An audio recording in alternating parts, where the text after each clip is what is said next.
आपण पाहताय प्राध्यापक डॉक्टर मच्छिंद्र सत्य यांचे लोकसंवाद न्यूज. सत्य जे तुमच्या समोर. मुख्यमंत्री माझी लाडकी बहीण योजना ही कायम सुरू राहणार असून याचे पैसे कधीच बंद होणार नाहीत अशी मोठी ग्वाही विधान परिषदेच्या उपसभापती डॉक्टर नीलम गोरे यांनी दिली आहे.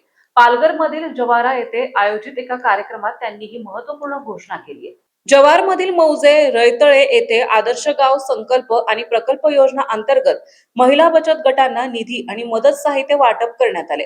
यावेळी बोलताना नीलम गोरे यांनी आदिवासी महिलांच्या प्रगतीचे कौतुक केले. महसूल विभागाच्या नवीन निर्णयानुसार आता महिला बचत गटांना सामूहिक शेती आणि वृक्षारोपणासाठी 2.5 हेक्टर पर्यंत सरकारी जमीन वापरण्यासाठी मिळणार आहे. महिलांमध्ये अॅनिमिया आणि कॅल्शियमची कमतरता दूर करण्यासाठी सरकार मोफत गोळ्या देत आहे. गावातील अंधश्रद्धा दूर करण्यासाठी लवकरच विशेष आरोग्य शिबिर घेतले जातील.